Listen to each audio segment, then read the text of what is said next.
Salamat po sa pagkakataon no, na binigay po sa akin o para po makapag-share sa inyo. Gusto ko lang po i-congratulate ang bawat isa sa mga nakaupo dyan ngayon. Kamusta po ang training? Kamusta po ang test ninyo? Tapos na po ba? I hope na lahat po kayo, I believe lahat po kayo 100% pasado. Gusto ko lang pong mag-encourage lalo na sa mga first-timer na nandiyan. Alam ko po na hindi biro ang naging desisyon ng bawat isa. Yung pagsasakripisyo nyo, pag-iwan nyo sa inyong mga anak, lalo na kung maliliit pa, katulad ko po, ako po ay married, dahil mayroon na po akong 2 anak, isang 10 years old at isang 3 years old. So, first timer po ako, at ito po ang unang beses na iwan ko po ang pamilya ko ng ganito katagal. So, alam ko po, nararamdaman ko po yung lungkot, lalo na dyan sa training center, di ba, 14 days, tama po ba, 14 days na nandiyan kayo. Siyempre, parang nasa abroad na rin kayo niyan kasi malayo kayo. Yung iba, nasa malayong lugar, malayong probinsya, kagaya ko, di ba? So, ramdam ko po na natitest po yung emosyon natin, physically, yung strength natin sa training, nag-alay Spider-Man na po ba kayo sa bahay ni Madam?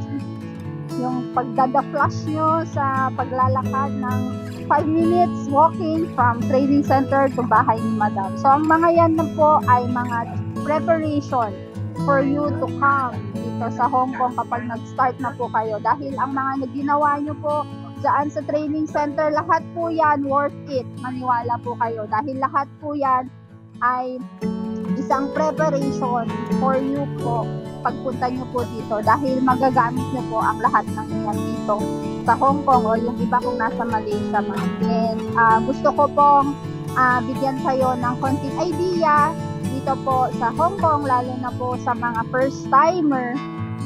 Dito po sa Hong Kong, time is gold.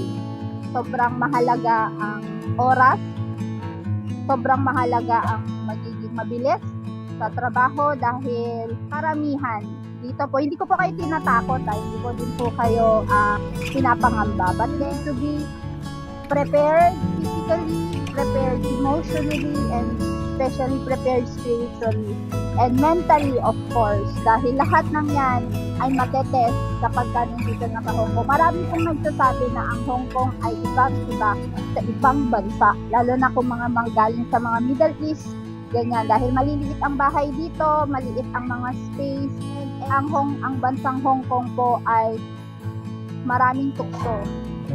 Tukso sa pera, tukso sa mga destinasyon, marami pong mga magagandang pasyalan, magagandang park, mga dagat, at temptasyon yon sa gastos. So, isa po sa gusto ko pong i-encourage na be wise in terms of your money dahil una po, di ba, ang reason kung bakit po tayo nag-apply, reason kung bakit po tayo nandito is that for us to provide yung mga kailangan ng ating pamilya, makapag-ipon, makapagpunda. Dahil hindi po natin alam hanggang kailan po tayo dito sa ibang bansa at magtatrabaho at magsakripisyo. So, isa po yun, and by God's grace, salamat sa Panginoon dahil binigay niya po ang pabor sa akin na magkaroon ako ng Sunday day off.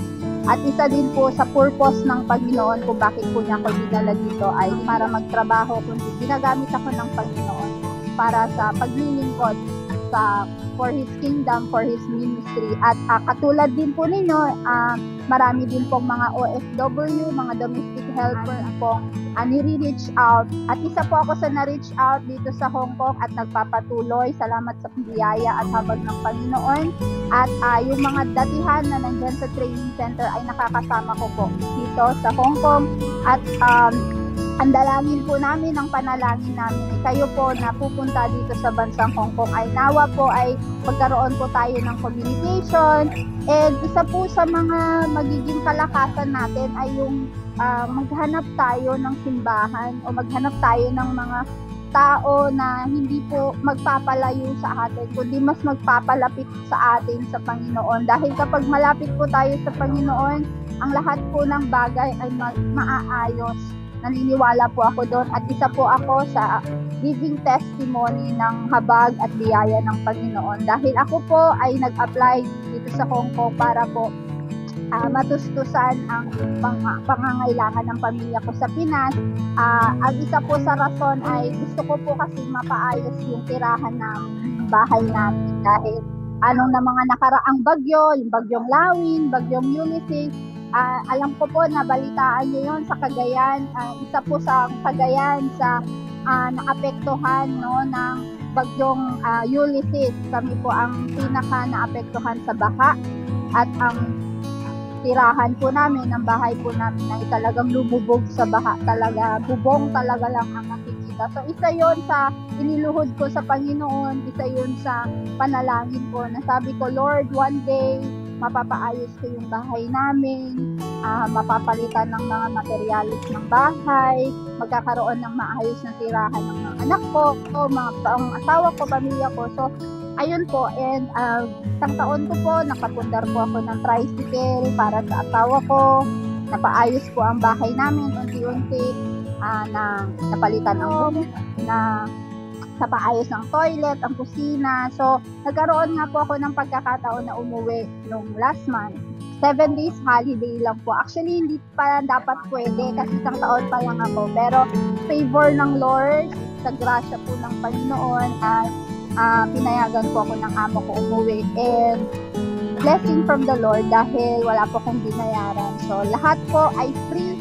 Lahat po ay sa amo ko po, back and forth, ang plane ticket ko for 7 days.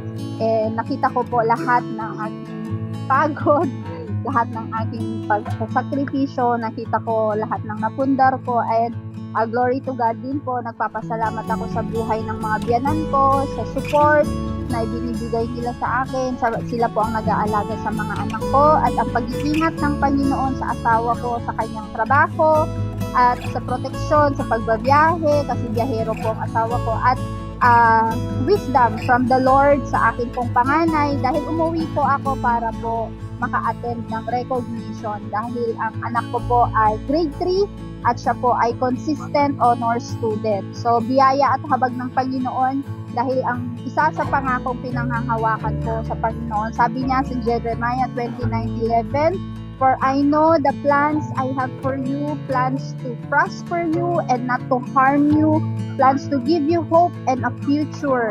Yan po ang isa sa mga pinanghahawakan ko at gusto ko pong panghawakan nyo rin po yan dahil ang Panginoon, kapag siya po ay magbibigay ng pangako, ito po ay tapat at totoo. At kapag tayo po ay magtitiwala ng may pananampalataya, lahat ng bagay ay kaya po natin malagpasan, kaya natin mapagtagumpayan dahil ang Panginoon, hindi po siya, sabi po niya, He will never leave you nor forsake you. Dahil ang Panginoon, kapag nagbigay ng plano ang Panginoon, nagbigay siya ng pangako, lahat po yun ay matutupad sa will ng Panginoon. At naniniwala po ako sa bawat isa po sa inyo na nanariyan, alam ko po ang inyong pangarap sa buhay. Kaya po sabi nga po, there is a power in prayer.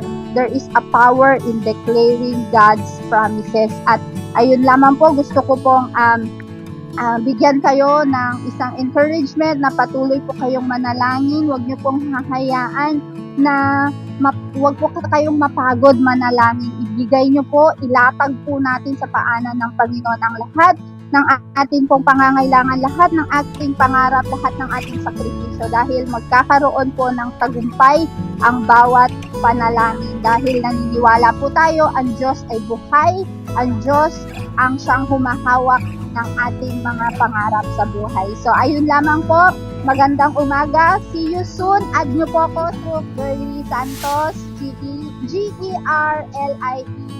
Santos. So, message nyo po ako sa Messenger. Sa lahat po ng pupunta dito sa Hong Kong, feel free to message me and magkita-kita po tayo soon dito sa Hong Kong. So, God bless po. I pray for your smooth process ng inyong OWA, inyong OEC, inyong visa, and yung plane ticket. So, see you soon po sa Hong Kong and God bless you po. All glory to God. Maraming salamat po.